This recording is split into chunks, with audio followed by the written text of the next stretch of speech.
하나님께서 믿음 주시면 정말로 하나가 열을, 백을 감당할 수 있습니다.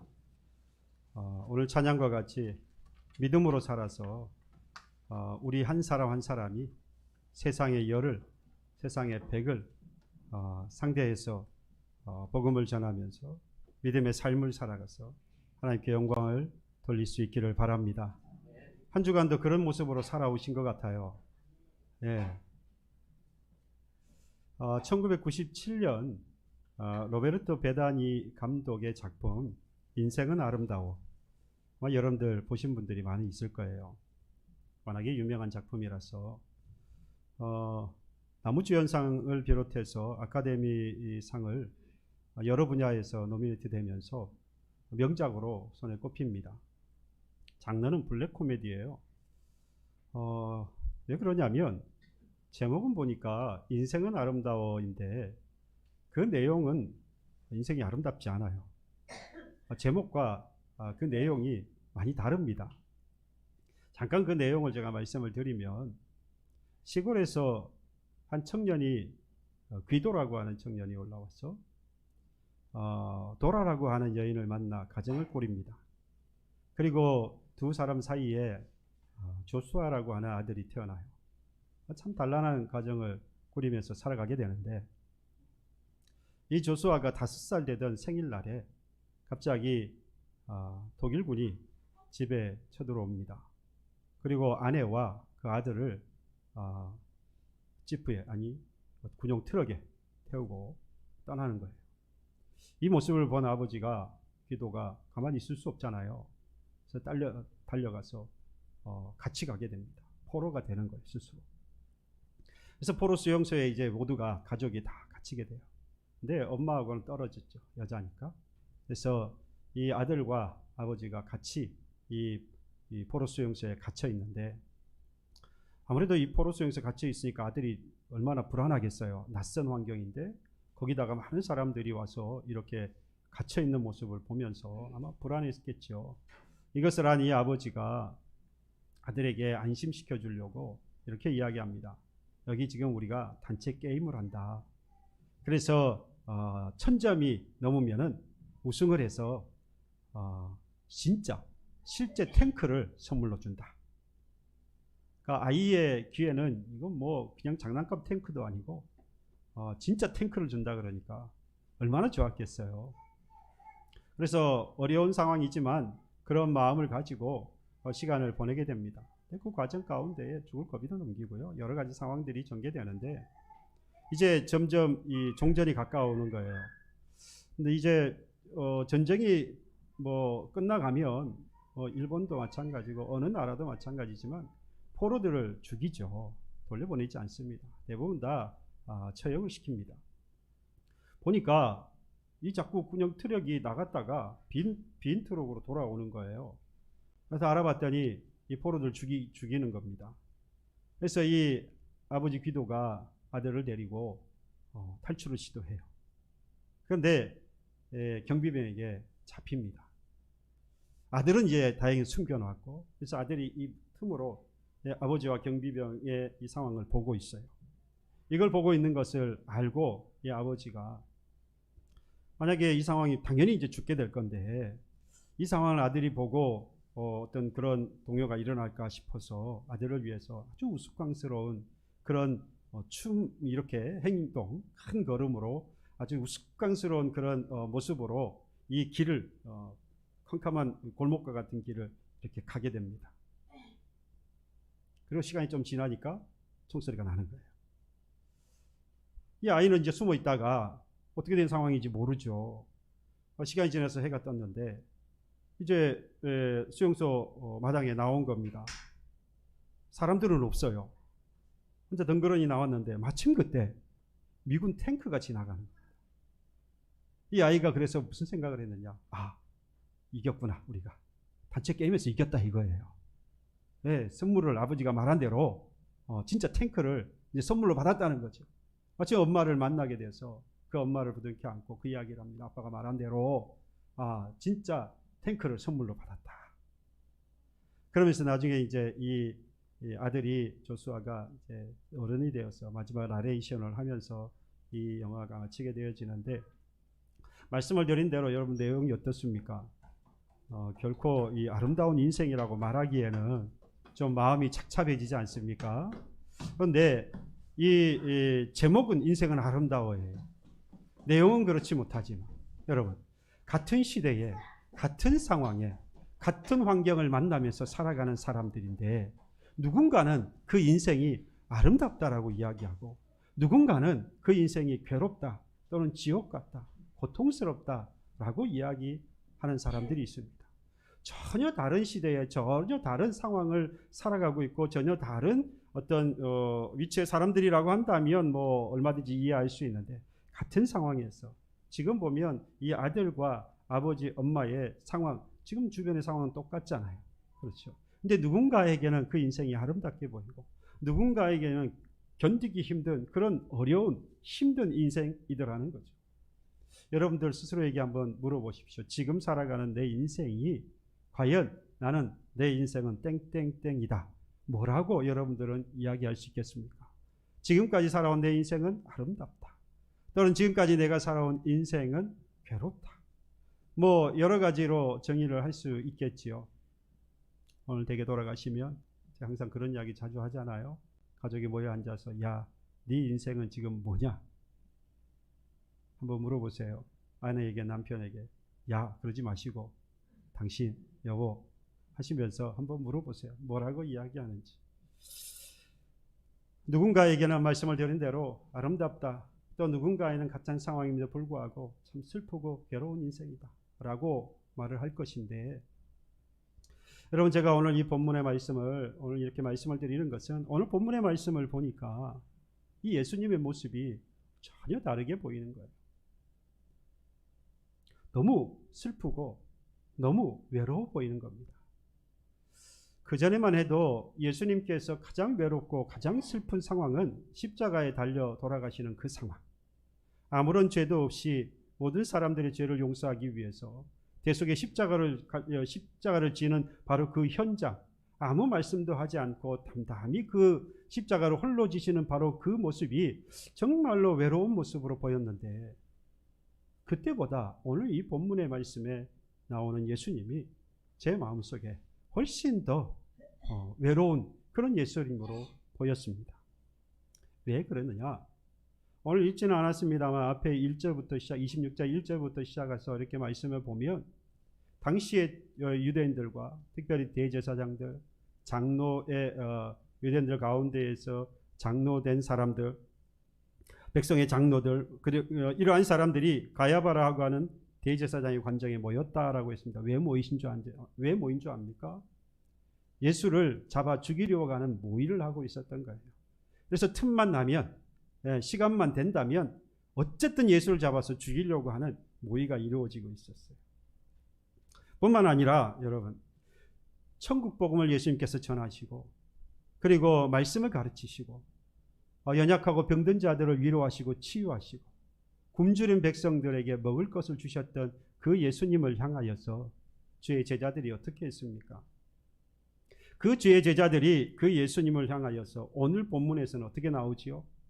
향유를 들고 와서 예수님의 머리에 부었던 이 여인을 향하여서 이 제자들이 어떻게 한 줄 아십니까? 8절에 보면요, 제자들이 보고 붕괴했다고 했어요. 단순하게 한번 비교해 보실래요? 예수님과 향유가 있어요. 어느 쪽이 귀합니까? 아무리 생각해도 향유가 귀합니까? 이건 당장에 내 주머니에 돈이 되니까 이게 귀한 것처럼 보이십니까? 아마 지금 그렇게 이야기하실 분이 없을 거예요. 그런데 이 제자들, 그 예수님에게 향유를 부으니까 붕괴했다, 이 말은 그냥 극단적으로 보면 예수보다 지금 이 향유가 더 귀한 것 아니냐는 거죠. 지금 이 제자들이 어떤 제자들입니까? 예수님과 함께 다니면서 놀라운 기적들을 경험한 사람들 아닙니까? 예수님이 어떠한 분인지를 자기 스스로의 눈으로 보고 있잖아요.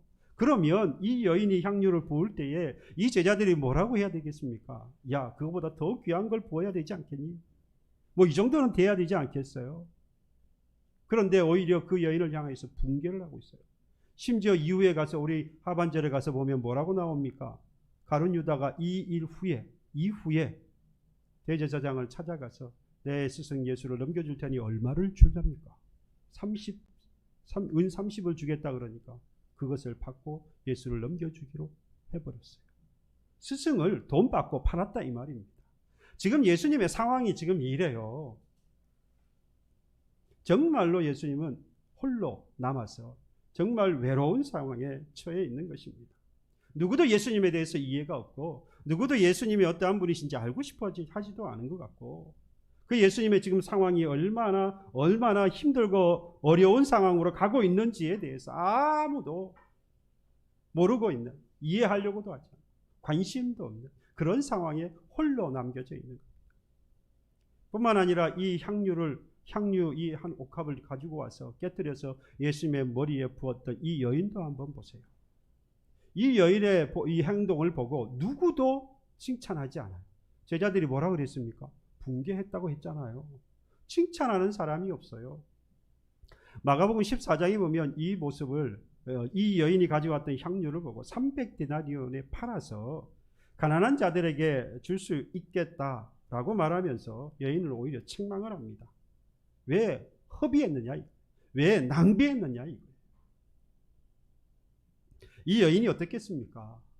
자기 마음에 감동이 있어서 지금 이와 같은 나중에 이제 뭐 왜 그랬는지 이야기가 나오겠지만 이 마음에 감동이 있어서 그 예수께 이러한 일들을 했는데 물론 칭찬받으려고 한 건 아니에요. 마음에 그러한 감동이 있어서 이렇게 한 것뿐인데 칭찬은 없더라도 이렇게 대우를 받을 일은 결코 아니잖아요. 이 여인도 홀로 된 거예요. 누구에게도 인정받지 못하고 지금 이렇게 외로움 가운데 놓이게 된 겁니다. 그런데 이후에 예수님께서 이 모습을 보시고 제자들에게 이런 말씀을 하시죠. 너희가 어찌하여 이 여자를 괴롭게 하느냐? 이 말은 무슨 말입니까? 이제 이 예수님께서 이 여인이 한 행동에 대해서 뭐하고 계시는 거죠? 이해하고 계시는 거죠. 괴롭게 하지 마라. 이 외로워하고 있는 이 여인을 유일하게 이 예수님께서 이해하신 거예요. 뿐만 아니라 이 외로움 가운데 홀로 계시는 그 예수님에 대하여서도 유일하게 이 여인만이 이 예수님을 이해하고 있어요. 이미 말씀을 드린 대로 동족했던 유대인들이나 대제사장이나 백성의 장로들, 이후에 가면 바리새인 서기관들, 뭐 이러한 많은 사람들이 예수님을 죽이려고 모의를 했고 제자들은 앞으로 무슨 일이 있을지에 대해 전혀 알지 못하고 아니 관심도 없고 심지어 가룟 유다와 같은 사람은 예수님을 돈을 주고 팔아 넘깁니다. 그런데 이 여인만은 예수님의 상황을 알았어요. 그리고 예수님의 마음을 압니다. 그 형편이 지금 처지가 외로운 상황인 걸 알고 12절에 가서 보세요. 예수님께서 뭐라 그러신지. 이 여자가 내 몸에 향유를 부은 것은 뭘 준비하는 거라고 했어요? 내 장례를 준비한 것이라. 아무도 예수께서 죽으실 것을 이해를 하지 못했고 알지 못했던 이 상황에 이 여인은 알았다는 의미로 해석할 수 있습니다. 물론 100% 예수님께서 어떠한 분이시다 또 무슨 일을 하실 것이다 그것이 어떤 의미가 있다라고 하는 것을 100% 우리가 지금 알고 있는 것처럼 완벽하게 알았다라고 말할 수는 없지만 지금 이 여인이 하고 있는 행동에 대하여서 예수님께서 이것을 믿음으로 인정해 주고 계시는 것만은 분명한 사실이에요.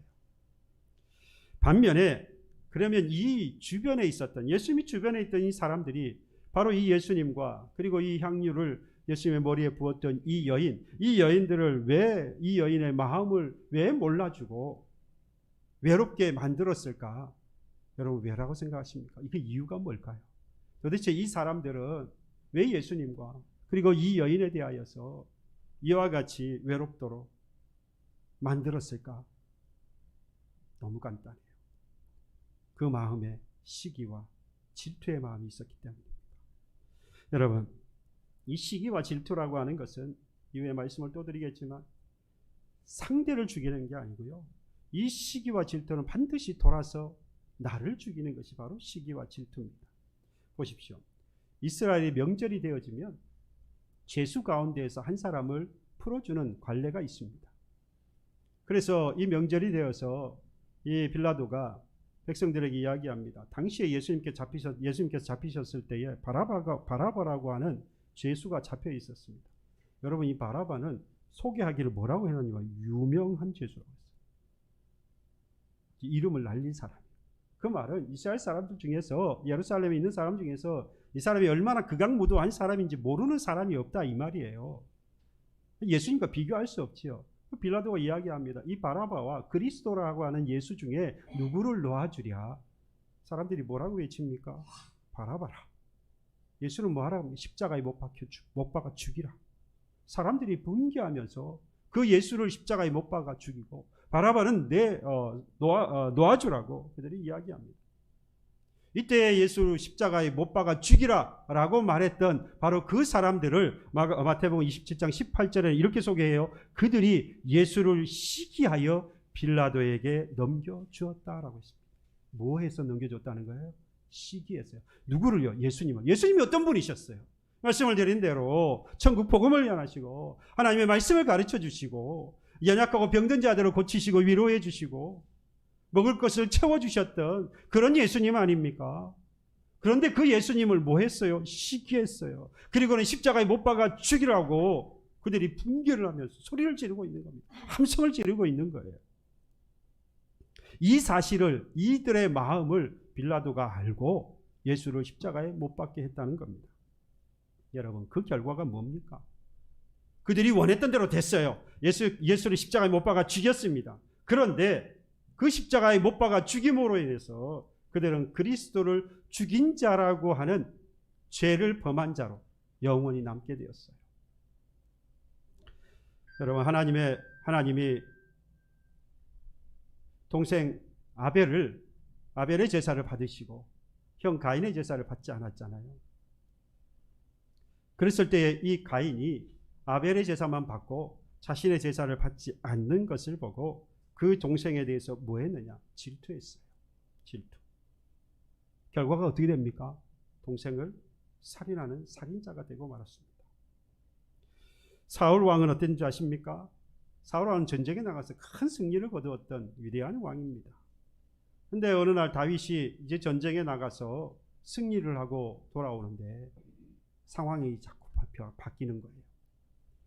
예루살렘으로 돌아오는 그 전쟁에 승리하고 예루살렘으로 돌아오는 그 다윗을 보면서 예루살렘의 여자들이 사무엘상 18장 7절에 보면 여인들이 뛰놀며 노래하여 이르되 사울이 죽인 자는 천천히요 다윗은 만만이로다. 이 소리를 듣고 사울 왕이 그 말에 뭐라고 했냐? 불쾌하여 심히 노했다 그랬어요. 그리고 나서 다윗에게만 만만을 돌리고 내게는 천천만 돌리니 그가 더 얻을 것이 나라 말고 무엇이 있느냐? 이제는 이가 모든 걸 다 가졌다. 그리고 나서 하는 말이 그날 후로 사울이 다윗을 주목하였다. 여기서 다윗을 주목했다라고 하는 말은 직역을 하면 사울이 시기로 가득한 눈으로 다윗을 바라보았다. 시기했다 이 말이에요. 이때부터 다윗을 죽이려고 수단과 방법을 가리지 않았어요. 여러분, 그러면서 사울 왕의 마음이 어떻겠습니까? 왕으로서 누릴 삶을 누리는 게 아니고요. 그의 마음이 지옥 같았어요. 그 다윗이 나를 죽이지 않을까? 내 왕위가 무너지지 않을까? 내 왕위를 빼앗기지 않을까? 다윗이 그러한 일을 하지 않을까라고 하는 그 마음에 끊임없이 그를 죽이려고 했던 어떻겠어요? 그 심정. 여러분, 그래서 이 시기 질투는 결국 돌아와서 칼이 되고 비수가 되어서 나를 돌아와서 나를 해하게 되어 있습니다. 그래서 잠언 14장 30절에 보면 평온한 마음은 육신의 생명이나 시기는 뼈를 썩게 한다라고 했어요. 죽는다 이 말이에요. 시기 질투는 내가 죽는 거예요. 내가 아프고 고통을 당하게 되는 길인 겁니다. 천국 복음을 전하고 하나님 말씀을 가르치고 약하고 병든 자를 위로하고 치료하시고 먹을 것을 주시던 그 예수와 향유를 예수님의 머리에 부었던 이 여인을 외롭게 만들었던 것은 그들이 시기하고 질투하는 마음 때문이었습니다. 그것만 없었으면 도리어 이 상황을 보면서 뭐 했겠어요? 도전을 받았을 거예요. 내가 이 일을 하지 못했구나. 내가 이 예수를 위하여서 무엇을 할 수 있을까? 이 여인은 이런 일을 했는데 나는 생각지도 못했으니 나는 무엇을 할까? 아마 도전을 했을 거예요. 그러면 왜 이 사람들이 예수를 미워하고 시기 질투합니까? 왜 이 여인을 미워하고 시기하고 질투했을까요? 여러분, 영어로 경쟁자, 라이벌이라고 하잖아요. 라이벌. 이 라이벌이 어디서 왔냐면 리버, 강이라고 하는 단어에서 왔어요. 무슨 말이냐? 옛날 영국에, 과거 영국에는 평민과 귀족이 같은 물을 사용하지 않았어요. 평민은 평민끼리, 그리고 귀족은 귀족끼리 물을 사용을 했어요. 이걸 잘 생각해 보시면요, 그 평민과 평민이 같이 물을 쓰니까 이 두 사람이 뭐 하지요? 서로 경쟁자가 돼요. 그 물을 가지고. 그래서 그 물에서 경쟁자라고 하는 라이벌이라고 하는 리버가 라이벌이 된 거예요. 귀족도 마찬가지예요. 자기들끼리 서로가 뭐가 된 겁니까? 라이벌이 된, 같은 물을 써야 되니까. 근데 여러분, 귀족과 평민이 같은 물을 쓰게 되어지면 경쟁자가 될 수 없어요. 왜? 평민이 그 물을 쓸 수 없어요. 이 귀족이 쓰라고 귀족의 그 허락을 받든지 아니면 몰래 와서 쓰든지 뭐 그래야 돼요. 그러니까 이건 경쟁자가 될 수 없어요. 근데 같은 위치에 있는 사람들끼리는 경쟁자가 되는 거예요. 여러분, 이 관계가 어떻게 발전해 가지요? 잘못하면 시기, 질투의 관계로 발전해 가는 겁니다. 보십시오. 예를 들어서 여성의 아름다운 외모를 보고 남성이 혹시 시기합니까? 나도 저런 아름다운 외모를 가져야 되겠구나. 남성의 이 건강한 근육을 가진 그런 모습을 보고 여성이 나도 요즘은 그런 여성들이 이렇게 헬스를 하고 이래가지고 뭐 그런 분들도 간혹 있긴 합니다만 대체로 나도 저런 근육을 가지고 멋진 남성과 같이 그렇게 되고 싶다. 그러면서 시기하고 질투하는 거 여러분 보셨어요? 나이가 많은 사람, 나이가 어린 사람을 상대로 해서 지금 열심히 일을 하고 있는, 그래서 가정을 꾸리고 있는 남편과 아내를 두고 자녀를 두고 지금 생활하고 있는 그런 사람이 나이가 많은 사람을 경쟁자로 두고 시기 질투합니까? 나이가 아주 어린 아기와 같은 어린아이를 두고 경쟁을 합니까? 그러지 않아요. 비슷한 사람들끼리, 비슷한 남편과 비슷한 아내와 비슷한 자녀들을 두고 있는 그 비슷한 무리들끼리 서로 경쟁을 하게 돼 있어요. 그 경쟁이 잘못되어지면 결국 시기 질투로 발전을 잘못되어져 가는 것이죠. 그래서 교회도 보면 비슷한 시기에 교회를 다니고 같은 전도에 속하고 그리고 같은 시기에 예수를 믿고 같은 직분을 가지고 있는 사람들끼리 시기 질투하지, 이제 막 교회에 나온 사람하고 경쟁을 해서 시기 질투하는 사람은 없어요. 그건 진짜 이상한 사람이에요. 그런 사람이 없어요. 제가 이 부교육자로 한 교회에 이제 섬기고 있다가 그런 경험을 한 적이 있어요. 은퇴한 권사님이 담임 목사님하고 부교육자들에게 수고하신다고 이제 점심을 대접을 하시려고 저 깊은 곳에, 아주 경치가 좋은 곳에 가서 식사를 대접을 했어요. 보통 보면 이 부교육자들이 담임 목사님은 눈치를 봅니다. 이렇게. 그래서 담임 목사님이 좋아하셔서 잘 드시면 뭐 크게 부담이 없는데, 잘 안 드시면 이 부교육자들이 그때부터 이 능력을 발휘해야 돼요. 그래가지고 잘 먹어야 됩니다. 그렇지 않으면 이 성도가 마음이 상하죠. 대접하는 사람의 마음을 이해해야 되지 않겠어요? 그래서 어쨌든 이 모시고 가서 잘 이렇게 대접하는 모습을 보고 열심히 잘 먹은 거예요. 최선을 다해서 평소에 안 즐기던 음식이라도 열심히 먹습니다. 저는 잘 먹으니까 여러분들 걱정 안 하셔도 돼요. 뭐 별로 그렇게 가리는 거 없으니까. 근데 이 이제 잘 대접을 했던 이 권사님 마음이, 은퇴한 이 권사님 마음이 너무 좋았던 거예요. 그래서 이제 교회에 가가지고 은퇴한 권사님들이 이렇게 모이고 또 몇몇 분들이 이렇게 같이 모여서 이야기를 하는데, 이걸 이제 자랑 삼아서 이야기를 한 거예요. 내가 언제 우리 목사님하고 목사님들하고 이렇게 모셔가지고 대접을 했는데 너무 잘 드시더라고. 그래서 뭐 이렇게 이야기를 했어요. 대부분 그러면 그랬구나. 나도 나중에 시간이 되면 한번 모셔야 되겠다. 뭐 그 정도라고 쉽게 그냥 흘려 넘어갈 수 있는 이야기 아니겠어요? 별거 아니잖아요. 근데 한 권사님, 은퇴한 권사 옆에 있다가 치만 대접하는. 나도 대접할 때 목사님 잘 만드셨다. 이것 때문에 두 분이 싸움이 난 거예요. 그 주일에 가봤더니 냉랭해요. 제가 그때 이제 노인대학을 맡아서 이렇게 하고 있었는데 분위기가 냉랭한 거예요. 왜 이렇게 됐나 봤더니 그것 때문에. 생각해보면, 저희 입장에서 생각해보면, 아니 그것 때문에 서로 싸웠다고? 근데 여러분, 사실 우리가 시기 질투하고 있는 걸 보면요, 목숨 걸 만한 일 갖고 시기 질투하지 않아요.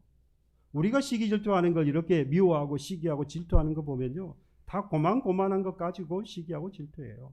이렇게 말하면 여러분들이 그게 무슨 고만고만한 일이야 라고 말할지 모르지만, 우리가 보통 보면 아들, 딸 좋은 대학에 갔고, 그 다음에 좋은 직장에 취직을 했고, 좋은 배우자를 만나서 이렇게 잘 살고 있다. 그거 뭐 대단한 겁니까? 뭐 그런 일이에요. 넘기면 되죠. 이번에 내 남편이 사업을 투자를 했는데 대박이 났다. 이번에 주식을 사고 코인을 샀는데 와, 이게 몇 배로 뛰었는지, 이야, 이제 부자 된 것 같다. 여러분, 그러면 잘했다. 다음에 또 망할지 모르니까 조심해라. 뭐 그 정도 마음이 그렇다면. 그런데 여기에 이제 무슨 마음이 생깁니까? 그래, 너는 그렇게 자냐? 나는 이러면서 이상한 마음이 들기 시작하면, 이제 시기 질투하는 마음이 시작하면 이 상황이 악화의 일로로 가는 겁니다. 예수님과 이 여인을 향한 사람들의, 주변의 사람들이 마음이 그렇던 거예요. 지금 많은 사람들이 몰려들어서 예수님이 어떠한 분이신가 사람들이 찾아옵니다. 무리를 짓는 거예요. 그런데 이 모습을 보면 이 예수라는 분이 어떤 사람이었습니까? 그저 목수의 아들일 뿐이에요. 그리고 이름 없는 한나 유대인 한 사람일 뿐입니다. 근데 사람들이 막 몰려들어오는 거예요. 그러니까 이 모습을 봤던 대제사장이나 백성의 장로들이나 바리새인 서기관들이 볼 때에는 자신들은 아주 좋은 가문에서 아주 좋은 학문을 익히고, 그러면서 수준이 높은 사람들이고 위치가 높은 사람들인데, 아무것도 아닌 이 예수라는 저 사람들을 무리를 지어서 끌고 다니는 모습을 보면서 그들의 마음 속에 뭐가 생긴 겁니까? 지가 뭔데? 라는 마음이 생긴 거죠. 결국 시기하고 질투하는 마음이 그들에게 생겼던 겁니다. 여러분, 우리도 이 시기 질투에서 예외일 수가 없습니다. 우리도 얼마든지 지금 이 여인에 대하여서 우리가 시기하고 질투할 수 있어요. 이 여인이 하는 것을 나는 생각지도 못했으니까, 또 나는 잘 못하고 있으니까 이것을 잘 받아들여서 도전으로 삼으면 좋은데, 이게 오히려 시기 질투로 빠질 수 있다는 겁니다. 시기 질투가 선한 경쟁을 불러일으킬 수도 있어요. 그런 마음이. 하지만 대부분은 그렇지 않습니다. 결국 이건 죄를 범하게 됩니다. 그래서 아까 본 것처럼 살인자가 되기도 하고, 그 사람을 죽이려고 쫓아다니는 사람이 인생을 낭비하고 살아가는 겁니다. 말씀을 듣는데 칼과 비수가 되어서 다시 돌아와서 나를 찌르게 되는 거예요. 내 인생을 망치는 길이 되는 겁니다. 지옥에서 벗어날 수 없어요. 여러분, 나의 믿음과 시기 질투가 나와 함께 하고 있는 믿음의 공동체를 이룬 이 교우들을 얼마든지 뭐하게 할 수 있다는 겁니다. 외롭게 만들 수 있어요. 나는 과연 여러분, 하나님의 말씀과 진리를 지키다가 예수님과 이 여인처럼 외롭게 된 사람인지, 아니면 시기 질투에 빠져서 외롭게 만들고 있는 사람인지 한번 돌아보십시오. 그러면 내가 어떠한 사람인지 알 수 있는 방법이 있어요. 이미 말씀을 드렸습니다. 지금 내 마음이 지옥인지 아닌지 보면 알 수 있어요. 지옥이라면 아무리 많은 무리 속에 내가 있다고 할지라도 그 마음의 시기 질투에 빠져 있으면 이 사람은 지금 지옥을 경험하고 있을 거예요. 그러면 결국 말씀을 드린 시기 질투가 부메랑이 되어서 내게 돌아와서 지금 내가 경험을 하고 있는 것이 지옥인 거예요. 또 지금 내가 비록 외롭지만 성령이 주시는 평안한 마음이 내 안에 있는지 없는지를 보시면 또 알 수 있습니다. 내가 많은 무리 가운데 있음에도 불구하고 평안한 마음이 없다. 그건 뭐죠? 시기 질투에 빠져 있다 이 말입니다. 그러면 역시 시기 질투가 비수가 되어서 나를 찔러서 평안함이 없는 것이고, 잠언의 말씀처럼 이 사람 뼈가 썩는 것 같은 그러한 아픔을 겪고 있을 겁니다. 여러분, 우리는 여기서 벗어나야 합니다. 어떻게 벗어날 수 있을까요? 중요한 건 그거 아니겠습니까? 이것에서 벗어나야 하겠는데 어떻게 벗어날 수 있느냐? 이 시기 질투에 빠져 있는 사람을 책망하고 또는 질책하면 거기서 빠져나올 수 있을까? 오늘 본문에 예수님께서 하신 모습을 보면 그 해답을 얻을 수 있습니다. 그게 정답이 아니라는 것을. 간혹 말씀을 전하시거나 또 상담을 하시는 분 가운데에서 이렇게 시기 질투하는 것이 나쁘다고 하는 것을 이렇게 찝어서 말씀하시려고 지금 하는 것이 잘못되었다고 아주 강하게 질책을 하거나 책망을 하는 경우가 있는데, 여러분 이건 오히려 더 악하게 더 악한 길로 가게 만드는 그런 일입니다. 그런 행동입니다. 예수님께서 하시는 걸 볼까요? 향유를 예수의 머리에 붓는 것을 보고 허비했다라고 분개했던 그 제자들을 향하여서 우리 주님께서 뭐라고 하십니까? 어떻게 하십니까? 시기질투에 빠져있는 제자들을 보시면서 극한 반응을 보이시고 마치 회칠한 무덤과 같다 라고 하면서 화 있을 것이라고 말했던 그런 바리새인과 서기관을 향하여서 말씀하셨던 그러한 예수님의 모습이 아닙니다. 아주 조용히 타이르듯이 이렇게 이 여자를 괴롭게 하지 좀 마라. 이 여인이 나의 뭘 준비하려고, 장례를 준비하려고 하는 행동이니까 좀 이해해라. 지금 분위기가 그 분위기예요. 예수님은 그 말씀을 하고 계세요. 왜 그랬겠습니까? 말씀을 드린 대로 시기질투에 빠져 있는 사람은 그 사람이 그 자리에서 벗어날 수 있는 것은 책망이나 질책이 아닙니다. 도리어 이해하고 기다려야 하는 거예요.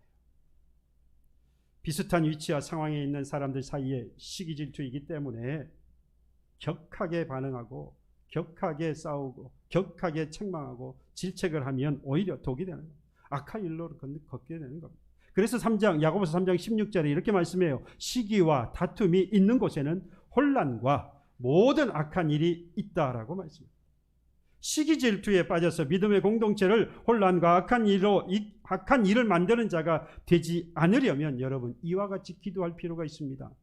내가 미움과 시기 질투에 빠져 함께 믿음의 공동체를 이룬 우리의 사랑하는 교우들을 외롭게 만들지 않도록 여러분들 기도해야 합니다. 또 많은 유대인들과 특히 대제사장과 백성들의 장로, 바리새인, 서기관들, 이들의 시기 질투로 예수님과 여인 아무런 잘못도 없음에도 불구하고 외롭게 살아야 했던 것처럼 여러분 이들과 같이 시기 질투로 외로운 신앙생활을 해야 한다고 할지라도 이들에게 시기 질투를 받아서 저와 여러분들이 외로운 신앙생활을 해야 하는 삶으로 간다고 할지라도 뭐 할 수 있도록요. 이 시기 질투하는 이들을 이해하고 이들을 기다려줄 수 있는 자가 되게 해달라고 기도해야 하는 겁니다. 그러한 시기 질투하는 자로 빠지지 않도록 기도해야 하고 내가 그 시기하는 자들로 인하여서 외롭은 신앙생활을 하게 된다 할지라도 이를 질책하고 이와 싸우고 반응하는 자가 아니라 도리어 이를 이해하고 이 사람을 기다려줄 줄 아는 그러한 사람이 되게 해달라고. 뭘 위해서요? 공동체를 위해서. 여러분 이와 같이 시기질투에 빠진 사람들 때문에 외로운 신앙생활을 하게 되었다면 여러분 희망이 있어요. 왜냐? 하나님께서 그냥 두지 않기 때문입니다. 이렇게 외로운 시기질투로 인해서 외로운 신앙을 할 수밖에 없었던 그 예수와 그리고 그 향유를 부었던 이 여인과 같이 이 주님께 하나님께서는 이들을 그냥 두시지 않았습니다.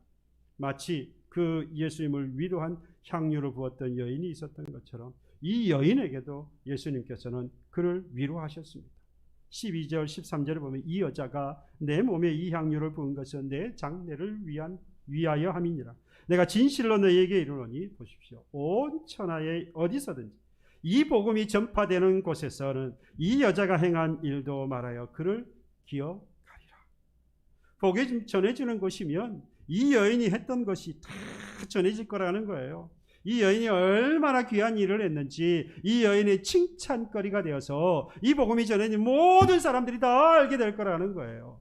이 말을 들었던 이 여인 어떻겠습니까? 그 외로움이 싹 사라지고 얼마나 큰 위로가 되었겠어요. 여러분 이 부분을 우리는 너무 쉽게 넘어갑니다.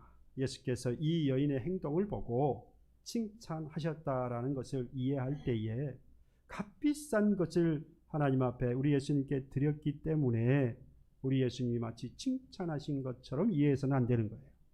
우리가 이걸 잘못 생각해서 귀한 것을 드려야 한다라고 이야기하는, 물론 귀한 것 드려야지요. 쓰다 남은 것이 아니라 구별하여서 드려야 되겠지요. 내 인생을 책임져 주셨고 죄악에서 나를 구원하셔서 영원한 생명을 주신 그 하나님이신데 그를 위해서 십자가에 달려 죽으시기를 마다하지 않으셨는데 그 주님 앞에 내 무엇을 내어놓는들 아깝겠습니까? 당연히 가장 귀한 것으로 드림이 마땅할 겁니다. 하지만 우리 주님께서는 그 비싼 그 향유를 내어놓아서 그 여인을 칭찬한 게 아닙니다. 뭘 칭찬합니까? 내 장례를 준비한 것에 대해서 칭찬하신 거예요. 그렇죠. 왜요? 지금 말씀드렸는데 그 주변의 모든 사람들은 예수님이 어떠한 분인지 이해를 못하고 있어요. 그 예수님에 대하여서 전혀 아무런 관심이 없는 거예요. 그런데 이 여인은 지금 무슨 마음을 갖고 있습니까? 그 예수님이 어떠한 분인지 알고 싶었고, 그리고 그 예수님이 어떠한 분인 줄 알고 그가 할 수 있는 일을 지금 하고 있는 거예요. 그 모습을 보고 이 예수님께서 그 여인을 뭐합니까? 칭찬하신 거예요. 그리고 그 칭찬이 이 여인에게는 큰 위로가 되었던 것입니다. 여러분, 단 한 가지라도 우리가 죽을 때 가져갈 수 있는 게 있습니까? 우리는 그런 인생입니다. 그러니 이 썩어질 것과 사라질 것과 안개와 같이 그냥 순간에 사라질 것과 같은 이러한 것들을 움켜쥐며 살아가려고 하는 그런 것에 매여서 인생을 낭비하지 마시고 가치 있는 것에 인생을 두고 살아야 하지 않겠습니까? 바로 영원한 것에 생명을 걸고 우리가 한번 살아가야 하지 않겠습니까? 인생이 얼마나 짧은지 뭐와 같다 그럽니까? 유수와 같다 그랬어요. 쏜 화살과 같다고 그랬습니다. 시이 지나가고 다시 돌이킬 수 없는 것이 인생이다 이 말이죠. 짧은 인생에 다시 돌이킬 수 없는 그러한 인생을 가치 없는 것에 낭비하며 살아서 되겠습니까? 시기 질투하는 것에 우리의 인생을 빼앗기면서 살아갔어야 되겠냐 이 말입니다. 영원한 것에 도전을 해보십시오. 시기 질투에 빠져서 인생을 낭비하지 말고 믿음의 공동체를 함께 바로 세워가는 일에 인생을 사용해 보십시오. 그래서 외로워진다고 한다면 여러분 걱정하지 마세요. 하나님께서 뭐 해주실 거라고요? 위로해 주실 거예요. 그 위로함이 여러분 오히려 우리의 인생을 더욱더 풍성하게 만들어 주실 것입니다. 다시 한번 세상에 대하여서 외로운 자가 되시기를 바랍니다. 이에 대해서 무서워하지 마세요. 믿음 안에서 하나님께서 반드시 부여한 자로 세워주실 것입니다. 이 믿음을 가지고 오늘도 교회를 위하여 하나님의 나라를 위하여서 인생을 사용할 줄 아는 믿음 있는 저와 여러분들 되시기를 주님의 이름으로 축원합니다.